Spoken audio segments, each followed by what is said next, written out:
perkataan yang menjadi dasar kepada agama. Nah, maksud di sana adalah dasar kepada agama itu ialah mengenal diri dan mengenal Allah Subhanahu wa taala. Okey, sebahagian yang lain pula memberi pendapat yang lain. Contoh macam kita baca pada malam ini. Katanya ada pula yang berpendapat bahawa makna hadis ini. Tadi kita sebut kemarin sebelumnya kita sebut ada khilaf di kalangan ulama, ada yang mengatakan hadis, ada yang mengatakan bukan hadis, ya kan? Tapi tetap saja perkataan itu bagus, perkataan itu baik. Okey. Jadi sebahagian berpendapat bahawa maksud perkataan yang kita baca itu memberitahukan kelemahanmu, katanya. Perkataan itu memberitahu kelemahan kita. Maksudnya siapa saja yang mengaku mengetahui nafsu atau rohnya. Mengetahui nafsu bukan nafsu la amarakum bisu, bukan nafsu yang mengajak kepada kejahatan, tapi nafsu di sini maknanya jiwa. Nah, lebih kepada perkataan nafs, bukan disebut nafsu ya, disebut nafs. Nafs dengan makna jiwa atau ruhnya, maka sebenarnya dia tidak tahu. Itu maksud, kata musannif Syekh Saleh Darat mengatakan maksud perkataan yang dibangsakan kepada usuluddin kita sebutkan itu. Nah, maksudnya siapa saja yang mengaku mengetahui jiwa atau ruhnya, maka sebenarnya dia tidak tahu. Jika demikian adanya, sampai mati pun jangan pernah engkau berkeinginan mengetahui Tuhan. Jangan pernah engkau berkeinginan, ini bahasa Indonesia ya. Nah, kalau bahasa kita berkemampuan, kan? Jangan kita menganggap kita mampu, jangan menganggap kita berupaya, gitu kan? Mengetahui Tuhan, mengetahui zat Tuhan. Sesungguhnya kita tidak mempunyai upaya apapun untuk mengetahui zat Tuhan. Engkau harus tahu itu. Artinya kita perlu faham. Faham apa? Faham tidak ada siapapun yang dapat mengetahui zat Tuhan. Kerana tidak ada yang mengetahui Allah kecuali Allah jua. Tidak ada yang mengetahui Allah SWT melainkan Allah SWT sendiri. Nah, justru itulah jadi dikhitabkan bahawa zat Allah Subhanahu wa taala tidak dapat ketahui oleh makhluk, khususnya kita manusia. Jadi macam mana kau belajar sekalipun, kau selidik, kau korek, kau apa sekalipun, kita tidak akan dapat mengetahui zat Allah Subhanahu wa taala. Lalu yang kita faham itu apa? Yang kita faham itu adalah sifatnya, af'alnya pada menunjukkan zat. Nah, itu saja jelasnya. Ketika ada sesuatu yang diyakini keberadaannya bersifat baru, bersifat baharu ya bahasa kita, bukan baru, bersifat baharu. Ketika ada sesuatu yang diyakini keberadaannya bersifat baharu dan berada di antara lambungmu, tapi engkau tidak tahu wujudnya, seperti apa warnanya, di mana tempatnya, di bahagian atas atau bahagian bawah, memerlukan tempat atau tidak, maka seperti itu pula zat yang qadim, yakni dahulu wujudnya, tidak ada arah, tidak bertempat. Ini akidah kita ya, Ahlussunnah. Tidak ada arah, tidak bertempat, tanpa warna dan rupa, tidak di atas ataupun di bawah. Adanya roh dalam dirimu membuktikan adanya Allah dan menunjukkan keterbatasanmu. Jadi ini sebagai hujah untuk menunjukkan bahawa kita tidak akan dapat mengenali zat Allah Subhanahu wa taala yang maha agung, ya. Kita tidak akan dapat mengenali. Jadi yang kita tahu itu apa? Yang kita tahu itu hanya memaham daripada sifat dan daripada af'al Allah Subhanahu wa taala. Okey, itu jelas selalu pun kita sebut ya. Bandingannya, musannif memberikan bandingannya, seumpama kita mengetahui wujud sesuatu yang tidak kelihatan, kan? Kita mengetahui wujud sesuatu yang baru yang tidak kelihatan. Contoh, kita mengetahui wujudnya vitamin dalam makanan, ya. Sampai sekarang pun kita tidak boleh menunjukkan vitaminnya. Betul? Dalam buah oren ada vitamin C. Siapa boleh menunjukkan vitamin C? Faham tak? Faham kau orang tahu? Nah, dalam buah apple ada vitamin apa? Kita pun tidak tahu. Siapa boleh menunjukkan vitamin? Jadi itu baru kan? Itu makhluk. Nah, makhluk pun kita tidak dapat menunjukkan keberadaan, apalagi Allah Subhanahu wa taala, ya. Melainkan melalui sifatnya dan melalui af'al. Jadi kita boleh tunjuklah sifat, kita boleh tunjuklah af'alnya, ya kan? Hari ini Allah tidak menurunkan hujan tengah hari. Kemarin Allah menurunkan hujan. Kemarin dulu Allah menurunkan. Itu adalah bahagian daripada af'al Allah Subhanahu wa taala. Nah, artinya yang boleh ditunjukkan itu adalah af'al dan sifat. Nah, adapun zatnya tidak boleh ditunjukkannya. Yang berlaku hanyalah memahami. Okey, demikianlah ya zat Allah Subhanahu wa taala. Kalau zat benda, zat makhluk pun kita tidak dapat menunjukkannya, apalagi zat Allah Subhanahu wa taala. Itulah maksud. Okey, kemudian katanya terakhir, adanya roh dalam dirimu. Roh ada dalam diri kita, itu pun kita tidak boleh tunjuk di mana. Jadi membuktikan roh itu, roh kita sendiri membuktikan adanya Allah Subhanahu wa taala, kan? Sekaligus menunjukkan keterbatasanmu, keterbatasan akalkah, ya? Keterbatasanmu, keterbatasan akal kita dalam menanggap Allah, menanggap zat Allah Subhanahu wa taala. Okey. Dari huraian di atas dapat difahami bahawa hadis tersebut, musannif mengatakan itu hadis, ya. Sebahagian sedangkan kajian-kajian mutakhir mengatakan itu adalah perkataan para ulama. Nah, kita tidak menafikan kalaupun ada hadis tidak salah, ya. Kalaupun tidak ada cuma perkataan ulama, nah pun tidak salah. Jadi dari huraian di atas dapat difahami bahawa hadis tersebut bermakna istifham ingkari. Jadi musannif memberikan pemahaman tentang teks man arafa nafsahu faqad arafa rabbahu itu sebagai istifham ingkari. Ini istilah apa? Istifham ingkari. Ini istilah balaghah, istilah ilmu balaghah, ya, yang kita tidak belajar ilmu balaghah secara khusus. Apa itu istifham ingkari? Ya, istifham ingkari ini kalau kita mau cakap maknanya adalah menegah, bunyi menyuruh tapi menegah. Itu istifham ingkari. Ya. Kau mau main sangat sungai, ya. Kau mau main sangat sungai, mainlah, main sampai mampus. Itulah istifham ingkari. Hakikatnya dia menegah, kan? Apalagi kau mau race sangat Mizi, kau race lah Mizi, race. Kau pacak lah kau punya motor ke macam mana ke, pacak sampai mati, ya kan? Hakikatnya dia menegah, dia ingkari. Tapi disuruh, faham tak? Itu dipanggil istifham ingkari. Perkataan istifham ingkari ini banyak dipakai oleh mamak-mamak, kan? Mamak-mamak bukan mamak nasi kandar, ibu-ibu, mak-mak jika dia marah anak-anak, selalu menjamin, mainlah, main sampai mati, kan? Okey. Jadi di sini apa kaitannya? Artinya siapakah orang yang boleh mengetahui nafsu ai jiwa tadi, ya. Perkataan nafsu tadi ai jiwa atau rohnya. Siapakah orang yang boleh mengetahui jiwa ataupun roh? Jawabannya tidak ada, betul kan? Nah, kalaupun kita mengetahuinya, itu bukan mengetahui, ya, itu dikatakan memahami. Kita memahami jiwa dan roh daripada sumber ilmu, daripada sumber pengetahuan, kan? Kita dapat memahami adanya jiwa dan roh. Tetapi untuk menunjukkan jiwa dan roh itu tidak boleh. Yang kita tunjuk itu sifat, dia tunjuk tangan, betul kan? Dia tunjuk kaki, kan? Kemudian kita boleh menunjukkan apa yang kita fikirkan misalnya. Nah, itu sifat, bukan zat kepada jiwa itu. Begitulah maksud. Jadi tidak ada. Barang siapa yang mengetahui nafsunya, ai jiwanya, dia mengetahui Tuhannya. Dia mengetahui Tuhannya. Kenapa? Kerana perbandingan antara makhluk dengan Tuhan antara lain adalah terkait jiwa itu sendiri. Jadi kalau ada yang mengetahui jiwanya, berarti dia akan mengetahui Tuhannya. Kerana di sana berbeza. Berbeza apa? Itu kita bercakap sifat keberadaan, ya, Tuhannya itu qidam, baqa, mukhalafatul hawadis, qiyamuhu bin nafsi wahdaniyat, ya kan? Nah, itu keberadaan Tuhan. Nah, adapun keberadaan makhluk, sama ada kelihatan ataupun tidak kelihatan, tidak ada yang qidam, tidak ada yang baqa, tidak ada yang mukhalafatul hawadis, tidak ada yang qiyamuhu bin nafsi, tidak ada yang wahdaniyat. Betul. Padahal mustahil seorang boleh mengetahui rohnya, apalagi mengetahui Tuhannya. Demikianlah. Ya, ini perbahasan tentang perkataan man arafa nafsahu faqad arafa rabbahu. Jadi mustahil. Ya. Mustahil seseorang boleh mengetahui rohnya. Mengetahui dengan makna kenal, ya. Mengetahui dengan makna kenal. Adapun mengetahui dengan makna memahami, nah itu harus saja. Apalagi mengetahui Tuhannya. Demikian juga Tuhan. Jadi mengetahui dengan makna kenal, nah itu mustahil. Zat Allah SWT.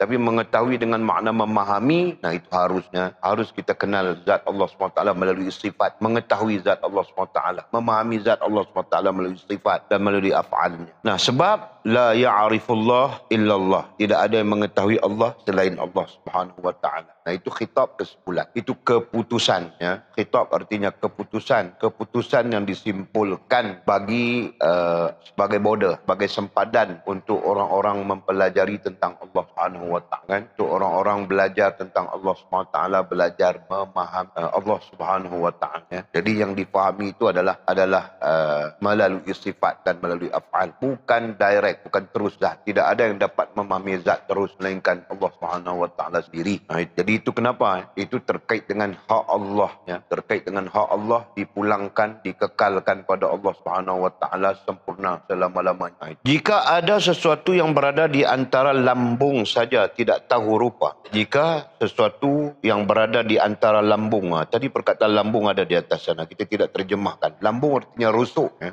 Di atas sana ada satu perkataannya, lambungmu, rusukmu. Jika sesuatu yang berada di antara lambung, air rusuk saja tidak tahu rupa, kita tidak tahu, ya. Ada di pipi rusuk kita saja, berarti dekat sangat dengan kita pun kita tidak tahu rupanya, bagaimana, warna, letaknya. Bukankah hal itu dengan sangat jelas menunjukkan keterbatasanmu? Nah, itu menunjukkan keterbatasan keterbatasan kita. Keterbatasan apa? Dua hal ya. Keterbatasan akal dan keterbatasan hati kita. Padahal ada di tepi kita saja, kan? Ada di diri kita, bukan tepi kita lagi, ada di diri kita. Yang namanya ruh kita, yang namanya disebut jiwa kita. Nah, itu ada di diri kita. Nah, itu pun kita tidak dapat mengetahui, memahaminya, ya kan, secara pasti begitu. Itu menunjukkan keterbatasan, terbatas betul akal kita, terbatas betul hati. Oleh kerana itu cukup yakini saja bahawa roh itu ada. Nah, kerana itulah kita cukup dengan meyakini, cukup dengan yakini saja bahawa roh itu ada, kan? Nah, demikian jugalah bagi Allah Subhanahu wa taala. Begitu juga yakinilah, katanya, yakinilah dengan pasti bahawa Allah Subhanahu wa taala itu wajibal wujud, bahawa Allah Subhanahu wa taala itu zat yang wajib ada. Ini tentang menerima adanya Allah Subhanahu wa taala. Artinya Allah adalah zat yang wajib ada. Kita belajar dari kaedah Usuluddin itu sendiri ya. Pertama, menerima adanya Allah Subhanahu wa taala. Setelah kita menerima adanya Allah Subhanahu wa taala dengan akal dan hati kita, kemudian baru kita mengucapkan asyhadu alla ilaha illallah. Kemudian barulah hal-hal yang lain. Hal-hal yang lain itu dikhabarkan oleh Nabi SAW, Nabi yang sampaikan kepada kita. Maka kita menerima Nabi yang menyampaikan khabar-khabar itu kepada kita, maka kita pun mengucapkan wa asyhadu anna Muhammadar Rasulullah. Itu metodnya, itu kaedah. Okey. Jadi pada kesimpulannya kita belajar sudah semua itu. Menerima adanya Allah menjadi dasar awal pada iman, kepada Islam dan kepada ihsan, ya. Menerima adanya Allah SWT. Setelah menerima adanya Allah Subhanahu wa taala dengan keyakinan, dengan yakin, barulah kita belajar menerima keberadaan Allah Subhanahu wa taala, ya kan? Nah, di sana kemudian membezakan keberadaan Allah dengan keberadaan makhluk. Kenal kita Allah, kenal kita makhluk. Faham kita Allah, faham kita makhluk. Begitu. Okey. Kemudian katanya tidak perlu kau renungkan dan kau fikirkan seperti apa wujud Allah Subhanahu wa taala. Nah, itu tidak perlu, tidak menjadi tuntutan untuk kita renung, fikir sedalam-dalamnya, lepas dalam-dalam lagi, lepas dalam-dalam lagi, tidak perlu. Ya. Memadai dengan meyakini ada Allah Subhanahu wa taala. Kemudian baru datang dalil, ya. Kalau kita bercakap, kalau itu dalilnya di mana? Baru datang dalil. Dalil Al-Quran, dalil hadis, sebagainya. Yang menunjukkan adanya Allah SWT, yang mendukung adanya Allah SWT. Tentang menerima adanya Allah SWT ini satu hal. Ya. Ada teks-teks yang membincangkan panjang lebar bagaimana kita menerima adanya Allah SWT. Ada yang percaya tetapi tidak yakin, ya kan? Allah ada. Ya, dia percaya tapi dia tidak yakin. Sebagai contoh, Walid sedang bercakap dengan orang beragama Buddha. Dia sakit, dia agama Buddha. Walid tanya, dia percayakah adanya Allah SWT? Adanya Tuhan? Dia bilang percaya. Nah, kalau percaya, kenapa kau tidak mau ikut Tuhan? Ya kan? Dia bilang bukan dia tidak mau ikut, dia tidak tahu apa begitu begini. Nah, menunjukkan dia tidak yakin. Percaya seperti mana disebut oleh Al-Quran. Kita bincang sudah, ya. Allah SWT berfirman, wala in sa'altahum man khalaqas samawati wal arda yaquluna Allah. Wahai Muhammad, jika kau tanyakan kepada mereka yang menentangmu, siapa yang menjadikan langit dan bumi, la yaquluna Allah, nescaya mereka pun akan berkata Allah. Nah, artinya mereka percaya tapi mereka tidak yakin. Nah, di sana penjelasannya apa? Penjelasannya, ya, percaya tidak menjadikan kita beriman. Nah, itu penjelasannya. Percaya tidak menjadikan, tidak memasukkan orang ke dalam iman. Nah, justru yang memasukkan orang-orang ke dalam iman itu apa? Nah, jawapannya yakin. Nah, disitulah tertakluk dengan nilai iman. Nilai iman itu bermula dengan yakin, bukan percaya. Betul? Faham kan? Nah, percaya itu adalah apa ya? Adalah asas kepada semua manusia, kan? Asas kepada semua orang dalam bertuhan. Nah, itulah asas. Tapi tidak membawa kepada iman. Yang membawa kepada iman adalah yakin. Jadi disitulah timbulnya pelajaran. Kita belajar untuk membina keyakinan. Ya. Okey. Jadi katanya tidak perlu kau renungkan dan kau fikirkan seperti apa wujud Allah SWT. Seperti apa. Ini kalau cakap bahasa kita macam mana. Kan? Allah itu wujud macam mana. Keadaannya macam mana. Begini, tidak perlu. Tapi cukup kau ketahui sifat dan af'alnya saja. Yang musannif mengkhitabkan, katanya cukup. Cukup ai memadai, ya. Cukup ai memadai engkau mengetahui, engkau ketahui sifat dan af'alnya saja. Nah, itulah yang akhirnya menjadikan pengajian, menjadikan didisiplinkan oleh para ulama, sifat dan af'al Allah Subhanahu wa taala sebagai dasar kepada pengajian, dasar kepada belajar, ya kan? Okey. Tidak perlulah kita fikir macam-macam. Kemudian katanya, seperti halnya ruhmu yang baru adanya, ya. Seperti halnya ruhmu, ruh kita yang baru ai baharu adanya, yang baru ai baharu. Itulah setiap makhluk itu bersifat dengan sifat baharu. Roh kita pun baharu adanya, kan? Jangan kau renungkan seperti apa wujudnya. Nah, roh kita pun jangan kita renungkan, jangan kita fikirkan seperti apa wujudnya, macam mana wujudnya, jenisnya, bentuknya, macam mana. Kau tidak perlu fikir itu. Cukup kau amati sifat-sifatnya. Katanya cukup kita mengamati sifat-sifat roh itu. Itu kita belajar. Macam kita belajar. Sifat roh yang kita amati itu apa? Akal, hati. Bergerak dan diam. Begitu juga bergeraknya dan diamnya. Fahamilah dengan baik masalah ini, kata musannif. Jangan sampai engkau memiliki pemahaman yang salah. Jadi fahami dengan baik apa yang digariskan oleh para ulama kita ahli sunnah wal jamaah itu sebagai panduan ataupun batasan-batasan dalam pengkajian tentang zat Allah Subhanahu wa taala. Nah, jangan kita melampau-lampau, ya. Ada yang melampau-lampau ditegah oleh baginda Nabi sallallahu alaihi wasallam. Tafakkaru ala khalqillah wa la tatafakkaru ala zatillah. Nabi menegah daripada memikirkan zat Allah Subhanahu wa taala. Nah, ada orang menggunakan itu sebagai alasan ma'rifah. Nah, ma'rifah pun tetap ada batasnya, ya. Ma'rifah tidak boleh melampau daripada sifat dan af'al Allah Subhanahu wa taala. Adapun yang melampaui daripada sifat dan af'al Allah Subhanahu wa taala, maka itu adalah batil, ya, tetap batil. Macam di Indonesia ada satu ajaran Gusti dipanggil, ada Gusti namanya. Ajaran Indonesia, nah itu mereka kononnya beruzlah untuk bersatu dengan Tuhan, kan? Alasan mereka ma'rifah sebenarnya adalah bersatu dengan Tuhan. Sebagai contoh. Nah, ini merapu semuanya. Okey. Kemudian kata musannif, jangan sekali-kali berkeyakinan bahawa roh itu qadim. Ini tegahannya tentang roh kita yang bersifat gaib, yang itu pun kita gagal kenal, gagal mengenali. Nah, apalagi zat Allah Subhanahu wa taala, kan? Nah, jadi nasihatnya musannif, jangan sekali-kali berkeyakinan bahawa roh itu qadim, ya. Kerana yang qadim itu Allah Subhanahu wa taala saja, zat Allah saja. Yakni bersifat dahulu, katanya. Ini terjemahan kepada qadim. Atau roh itu akan bertemu dengan cahaya Allah SWT, ataupun kita meletakkan keyakinan roh itu adalah cahaya Allah atau bertemu dengan cahaya Allah. Ini bahagian daripada keyakinan orang-orang bid'ah yang kita belajar di dalam kitab Tufatul Raghibin, kan? Ada di antara mereka yang berkepercayaan begitu, berkeyakinan begitu bahawa roh adalah cahaya Allah dan sebagainya. Kerana keyakinan seperti itu menyebabkan kekafiran. Jaga, ya, keyakinan seperti itu. Seperti mana? Kita sebut sudah tadi, roh itu qadim. Nah, keyakinan seperti itu menyebabkan kekafiran, boleh menyebabkan jadi kafir. Nah, jadi khitabnya apa? Keputusannya apa? Tidak ada yang qadim melainkan Allah Subhanahu wa taala. Tidak ada yang qadim, tidak ada yang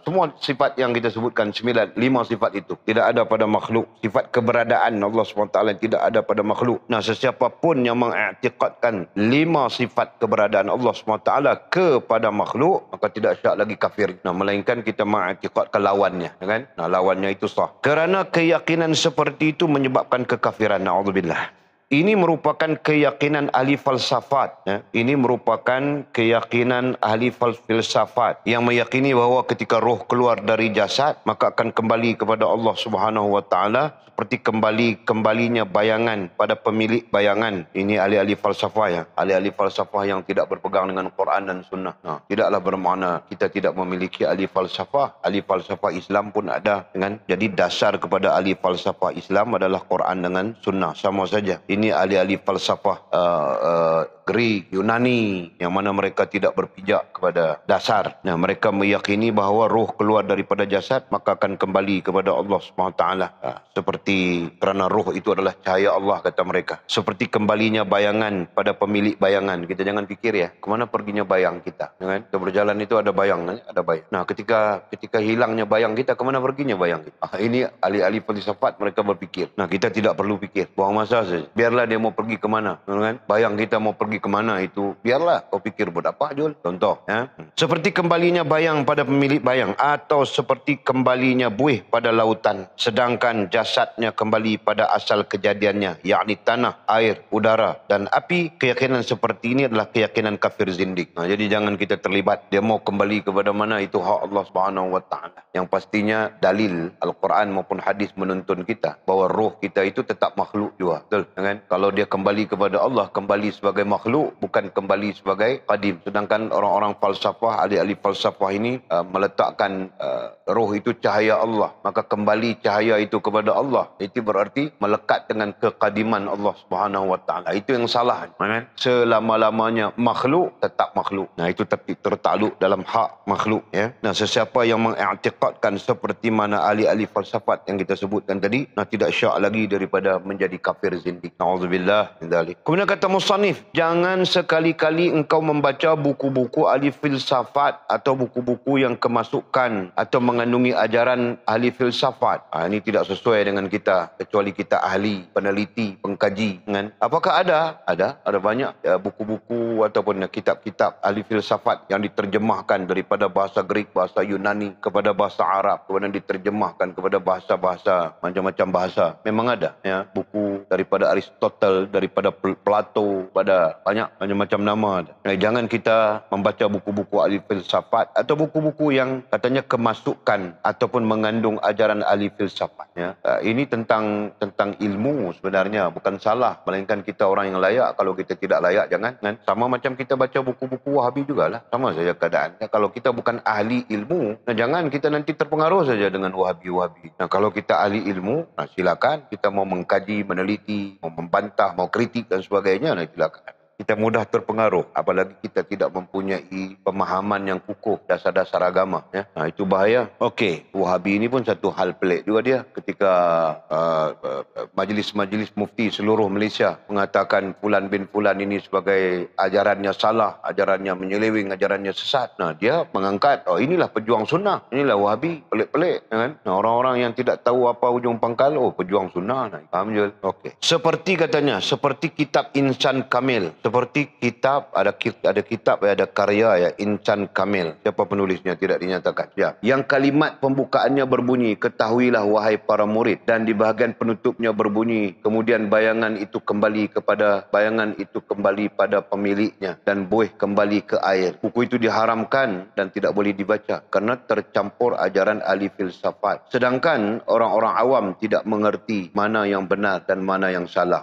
Jadi poin kita di sana adalah orang awam. Ya. Kalau orang awam jaga, tidak boleh baca begitu. Ya. Di bahagian belakang kitab ini katanya insya-Allah akan dijelaskan tentang ahli filsafat. Oh, kitab ini musannif akan menerangkan tentang sifat-sifatnya ahli filsafat yang bercanggah dengan Al-Quran dan Sunnah. Okey, pada dasarnya ahli filsafat itu apa? Ahli filsafat itu adalah pemikir. Ya. Pada dasarnya ahli filsafat itu adalah pemikir. Jadi mereka merupakan pemikir, daripada pikiran mereka itu kemudiannya dicetuskan dan disimpulkan sesuatu. Kan? Ketika orang tidak berfikir tentang Tuhan misalnya, nah, mereka memikirkan tentang Tuhan. Ketika orang tidak memikirkan tentang roh, nah, mereka memikirkan tentang, nah, itulah ahli filsafat. Dan kemudian mereka menghubungkan pemikiran mereka itu dengan logik, ya. Jadi ahli filsafat masih tergantung. Kenapa? Karena mereka hanya bersandar kepada logik. Sedangkan dalam Islam logik bukanlah muktamad segala-galanya, kan? Logik bukanlah muktamad, karena muktamadnya berada di rasional,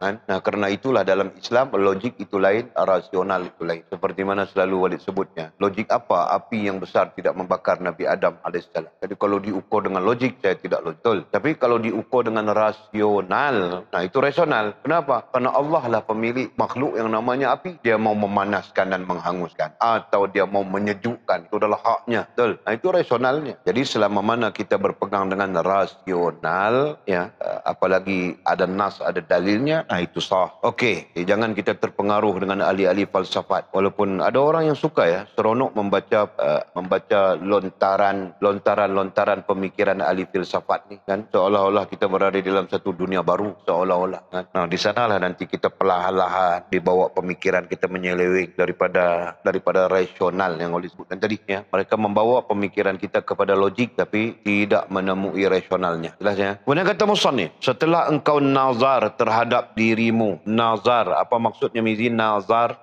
nazar adalah memerhati dirilah, mengamati diri, memahami diri, begitu saja. Terhadap dirimu, dan berubah-ubahnya sifat-sifatmu, yang mana hal itu menunjukkan adanya zat yang menciptakan, yang bersifat qadir, yakni maha kuasa, dan hakim, yakni maha bijaksana. Maka lanjutkanlah nazar pada alam raya yang agung ini. Lanjutkanlah nazar, pemerhatianmu pada alam raya yang agung ini. Alam raya berarti alam yang luar luas. Istilah kita yang telah kita pelajari adalah sir alami. Itu istilah kita. Betul? Nah, alam semesta itu dipanggil sir alami. Dan nazar, perhatikan kan? Perhatikan alam raya yang agung katanya. Agung itu artinya luas. Seperti langit yang berisi bintang katanya. Nah, lihatlah langit yang berisi bintang, bulan dan matahari. Suatu waktu langit terlihat terang, di lain waktu terlihat gelap. Kadang juga terjadi gerhana. Matahari terletak di langit keempat. Jarak antara langit satu dengan lain sama dengan perjalanan 500 tahun. Dengan jarak sejauh itu, matahari tetap terang dan terasa panas. Nah, itu apa? Itu pemerhatian kita terhadap alam semesta, kan? Jika dituntun oleh Al-Quran, dituntun oleh hadis Nabi SAW. Nah, itulah maklumat yang keluar ya, oleh musannif rahimahullah ta'ala. Siapa pernah mengukur antara satu langit dengan satu langit 500 tahun perjalanan? Tidak ada siapa pernah mengukur, betul ya. Tapi hadis baginda Nabi SAW menyebutnya. Nah, kerana itu musannif pun merangkamkan keadaan ini dengan merujuk kepada hadis Nabi SAW yang menyebut tentang jarak satu lapis langit kepada satu lapis langit yang lain, ya, menyebut tentang matahari berada di mana, sebagainya. Semua itu ada di dalam hadis Nabi SAW. Ya. Nah, jadi itulah yang dituntut kepada kita, supaya nazar, supaya perhatikan, memberi perhatian, kan? Pemerhatian kemudian disebut gitu. Karena ini adalah ciptaan Allah Subhanahu wa taala yang sekurang-kurangnya membawa kita kepada memahami zat Allah Subhanahu wa taala. Nah, katakan tadi memahami zat Allah itu melalui sifat dan afal saja. Yalah, itulah sifat, itulah fa'al Allah Subhanahu wa taala. Ciptaan Allah Subhanahu wa taala itu adalah af'al Allah Subhanahu wa taala. Jelas. Ya, begitu. Kemudian katanya, kemudian lihatlah bumi beserta isinya. Nah, selepas itu lihatlah, perhatikanlah bumi beserta isinya. Terdapat berbagai macam tumbuhan dan haiwan. Kesemuanya berubah-ubah sifatnya. Kadang bergerak, kadang diam. Bumi pun seperti itu. Selain itu juga terjadi perubahan warna, merah, putih, hitam. Itu semua menunjukkan bahawa semuanya baharu. Ya. Semua itu menunjukkan bahawa semuanya itu baharu. Makhluk baru artinya makhluk. Maka engkau pun berkata, langit dan bumi beserta isinya sentiasa berubah-ubah kondisinya. Kadang bergerak, kadang diam. Setiap sesuatu yang berubah-ubah itu pasti yang baharu. Bukan baru ya, pasti yang baharu. Setiap sesuatu yang baharu pasti memiliki pencipta. Nah, itulah pegangan kita tentang Allah Subhanahu wa taala. Dari sini katanya, dari sini dapat disimpulkan bahawa langit dan bumi adalah sesuatu yang baharu. Jika keduanya adalah sesuatu yang baharu, maka mustahil bila keduanya bersifat qadim. Jadi mustahil lah langit dan bumi yang bersifat baharu, yang baharu itu bersifat qadim. Karena yang baharu itu makhluk, yang qadim itu zat Allah Subhanahu wa taala. Begitu juga bersifat dengan baqa, yakni kekal. Mustahil lah, mustahil yang baharu itu bersifat kekal. Jadi katanya keduanya pasti akan rusak, ya. Keduanya apa? Langit dan bumi. Keduanya, langit dan bumi pasti akan rusak. Kenapa? Karena bersifat dengan sifat baharu, sifat makhluk. Bermula dari Adam artinya tidak ada, menjadi wujud, yakni ada. Nah, apa? Langit dengan bumi asalnya tidak ada. Itu bermula daripada Adam, tidak ada. Kemudian menjadi wujud, menjadi ada, diadakan oleh Allah Subhanahu wa taala. Dan dari wujud, yakni ada, menjadi Adam semula, yakni tidak ada lagi. Tidak ada, kemudian ada, diadakan. Kemudian kembali kepada kembali kepada Adam, kembali kepada tidak ada. Nah, itulah hakikatnya makhluk. Ada juga sesuatu yang setelah ada kemudian bersifat kekal atas kehendak Allah SWT. Ada juga sesuatu yang setelah ada berarti dijadikan kemudian ada dia, ya, kemudian bersifat kekal atas kehendak Allah. Seperti syurga, neraka, termasuk ruh, ya, termasuk ruh sekalian makhluk dijadikan oleh Allah SWT, nah kemudian bersifat kekal. Inilah makna dari perkataan Syekh Ibrahim Laqani, lakin bihi qama dalilul adam, katanya, ya. Tapi dengan adanya wujud penciptaan menjadi petunjuk adanya ketiadaan. Ini maksud musannif menerangkan maksud perkataan Syekh Ibrahim Laqani, di mana Syekh Ibrahim Laqani mengatakan bahawa tapi dengan adanya wujud penciptaan, kerana adanya penciptaan menjadi petunjuk adanya ketiadaan. Artinya adanya penciptaan berarti Allah mencipta sekalian makhluknya. Nah, itulah petunjuk kepada tidak adanya nanti. Faham tak? Kan? Kalau tidak ada penciptaan, berarti di mana nanti tidak adanya? Tidak adanya itu istilah lain adalah binasa. Kan? Karena adanya sifat mencipta Allah Subhanahu wa taala, maka adanya sifat membinasakan daripada Allah Subhanahu wa taala. Jelas ya? Karena namanya makhluk, semua menemui kebinasaan. Yang maha kekal itu Allah SWT saja. Jelas ya, Jul? Kemudian katanya Syekh Ibrahim Laqani berkata, wa kullu ma jaza alaihi al-adam alaihi qat'an yastahilul idam, yastahilul qidam. Dan setiap sesuatu yang boleh adam, yakni tiada, maka dapat dipastikan mustahil bersifat qidam. Nah, itu tentu sekali. Setiap yang boleh tidak ada, berarti dia tidak qidam. Yang qidam itu yang kekal. Segala sesuatu yang mungkin tiada di alam ini, maka mustahil jika memiliki sifat qidam. Betul lah. Jadi kita khitab sudah tadi, kita khitab sudah menjadi akidah kita. Sesuatu, namanya sesuatu itu semuanya bersifat adam, dari tidak ada, kepada wujud, kemudian kepada adam. Ini istilah saja ya, jangan pening-pening ya. Walid pun sebenarnya bukan suka mengajar istilah-istilah begini. Walid lebih senang terus saja. Setiap yang makhluk bersifat baharu. Setiap yang bersifat baharu itu akan menemui kebinasaan. Itu saja. Nah, tidak ada makhluk yang bersifat qadim. Yang bersifat qadim hanya zat Allah Subhanahu Wa Taala, maka selama-lamanya kekal. Sebab itu Walid punya pengajaran bahagi dua saja. Hak Allah dengan hak makhluk. Okey. Nah, ini kita mengikut kitabnya. Kemudian katanya, kata musannif penjelasan. Perkataan Syekh Ibrahim Laqani memberi isyarat pada qiyas mantiqi. Lagi istilah qiyas mantiqi. Ada nombor 35. Ini pun termasuk ilmu balaghah. Qiyas mantiqi. Apa qiyas mantiqi? Adalah menggunakan hal-hal yang kulli, yang universal, yang menyeluruh untuk bukti hal-hal yang juz'i, yang particular. Ya. Menggunakan dalil ataupun hujah yang umum untuk membuktikan perkara yang khusus. Ini semua tersebut di dalam kitab-kitab mereka. Ini ilmu balaghah campur dengan mantiq. Nah, itu tidak penting pada kita. Jadi katanya perkataan Syekh Ibrahim Laqani memberi isyarat. Itu yang penting. Memberi isyarat pada qiyas mantiqi. Yakni qiyas. Adapun asalnya alam raya, ya, alam raya mulai aras sampai bumi lapis ketujuh. Alam raya. Nak musannif mau memberitahu kita tentang alam. Luas mana alam ini? Ya. Katanya mulai aras sampai bumi lapis ketujuh beserta isinya. Beserta isinya ya. Kesemuanya mungkin tiada. Setiap sesuatu yang mungkin tiada, maka mustahil bersifat qidam. Nah, itulah alam raya katanya. Jadi alam ini bukan setakat yang kita nampak dengan mata kepala saja. Yang kita nampak dengan mata kepala kita itu adalah bahagian daripada alam. Sedangkan alam raya itu sangat luas. Termasuk yang kita tidak nampak dengan mata kepala kita. Termasuk arash. Disebutkan di sini arash. Kalau sudah arash termasuk, kita belajar sudah langsung tidak langsung sebagai pengetahuan am. Arash itu berada di bawah Sidratul Muntaha. Dalam pengolahan ilmiah, arash. Makhluk Allah SWT ini arash. Ini nombor 1. Nombor 2, kursi. Nombor 3, apa lagi? Kita katakan, kita andaikan saja ya. Baru 7 petala langit yang menaungi semua. Ada 7 lapis, kita andaikan begitu kan. Nah, di lapisan-lapisan itu ada matahari, ada apa kita pun tidak tahu. Nah, di atas daripada arash ini, kita katakan arash ini pengetahuan saja ya. Ini Sidratul Muntaha dalam pemahaman saja. Nah, kan? Jadi seolah-olah Sidratul Muntaha di situ. Nah, inilah alam jagat raya. Inilah. Kan? Jadi pertanyaan tadi, seluas mana alam ini? Nah, sesungguhnya luas. Sampai ada yang tidak ada dalam pengetahuan kita pun. Sangat luas. Nah, kalau begitu, kita ini besar mana? Yang namanya manusia besar mana? Ulama mengatakan antara makhluk-makhluk terkecil daripada makhluk Allah SWT. Ya, manusia itu adalah antara makhluk-makhluk terkecil. Allahu'alam. Kau besar mana Mimi? Antara makhluk terkecil. Sahabat bertanya kepada Nabi. Barangkali sahabat ingin tahu. Tanya dia kepada Nabi. Rasulullah, macam mana gambarannya?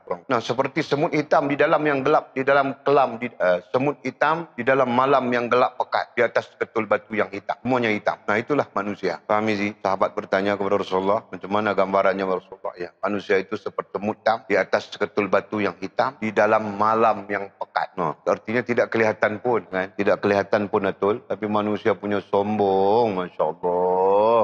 Okey. Kemudian katanya, dari sini muncul kesimpulan qiyas seperti ini. Muncullah kesimpulan qiyas. Alam raya mulai arash ke bawah itu mustahil bersifat qidam.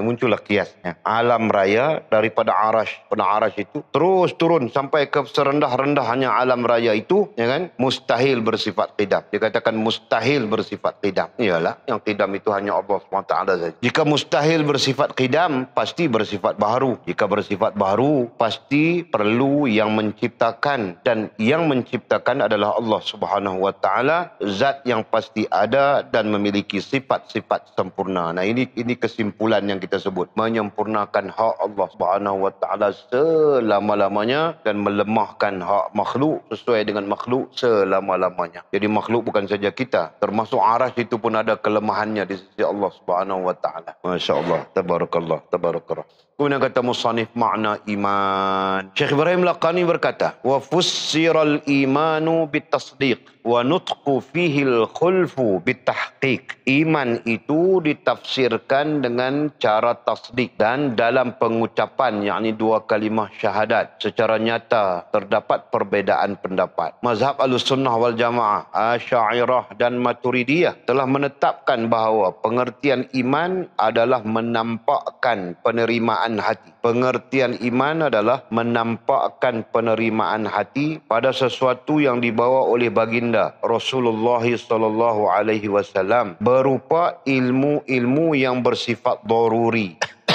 Berupa ilmu-ilmu yang bersifat daruri, yakni pokok.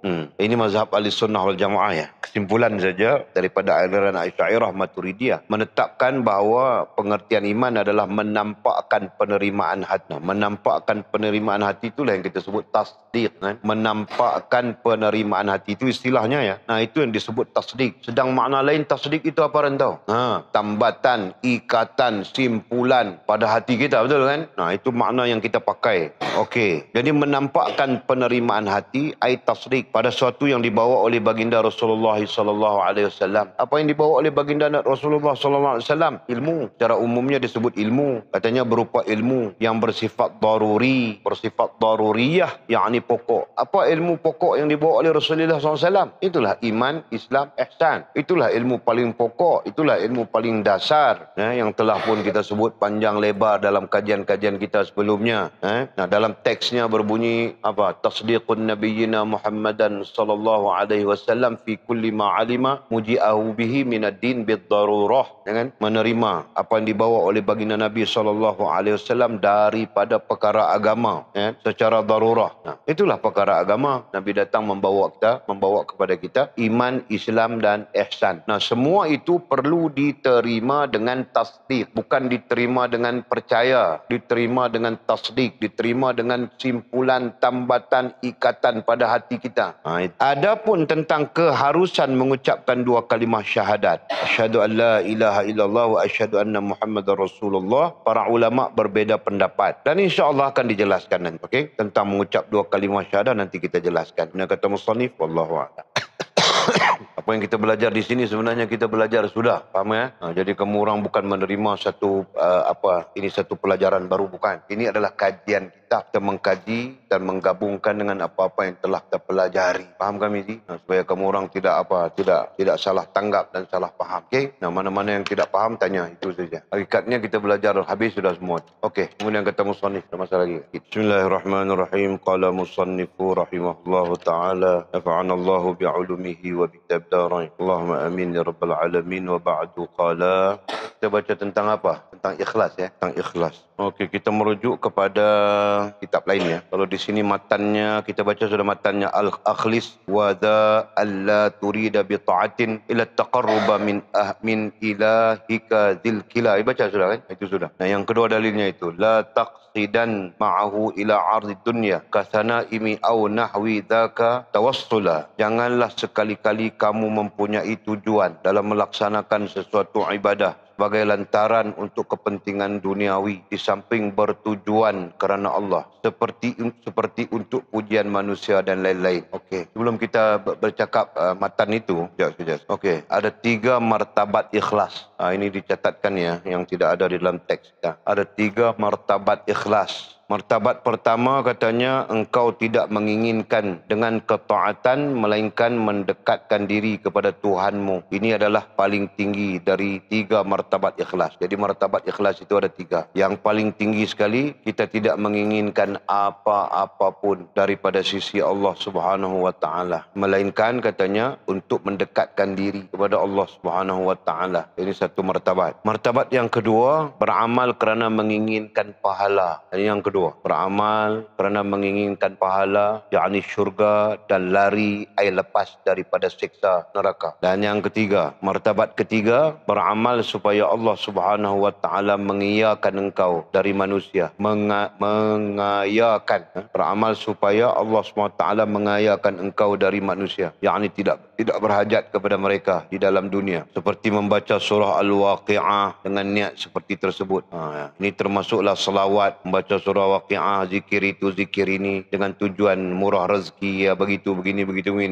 Martabat ini sebenarnya adalah dunia. Dalam kesepakatan ulama, martabat yang ketiga ini katanya adalah dunia, namun pemiliknya tetap disebut dengan ikhlas. Pemiliknya ataupun orang yang terlibat dengannya tetap disebutkan juga sebagai ikhlas. Okey, jadi berdasarkan kepada tiga makam martabat, kan disebut makam ya, berdasarkan kepada tiga martabat ikhlas, yang paling sempurna adalah yang pertama, ya. Yang paling sempurna adalah yang pertama. Jadi dia tidak menginginkan apapun daripada ketaatannya dan sebagainya, melainkan mendekatkan dirinya kepada Allah Subhanahu wa taala. Ataupun mungkin ada istilah lain ya nanti terkait dengan mendekatkan diri. Contoh, supaya Allah menerima dirinya, supaya Allah mengampunkan dosanya dan sebagainya. Itu istilah-istilah mendekati. Okey, kemudian yang keduanya itu beramal kerana menginginkan pahala syurga, terlepas daripada siksa dan sebagainya. Ini dikatakan ikhlas orang awam.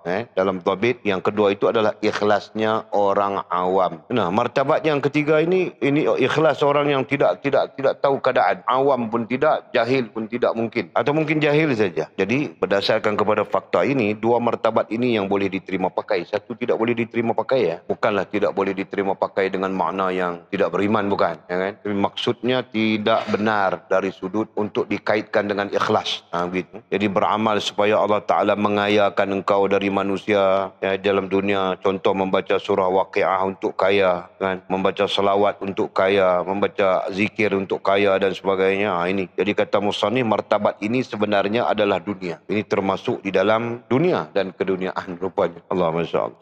Jadi kalau sudah demikian, bermakna yang pertama dengan yang kedua inilah yang boleh diterima pakai. Yang paling elok, paling bagus, ikhlas yang paling bagus adalah yang pertama. Nah, jadi kita belajar untuk itu ya. Kita belajar untuk mencapai ikhlas martabat pertama. Jadi macam mana mau buat? Nah, ajarlah diri kita tidak mengkeranakan dengan kerana yang berbagai-bagai, melainkan untuk Allah SWT, untuk diterima kita, untuk Allah SWT terima diri kita. Belajar mengkeranakan.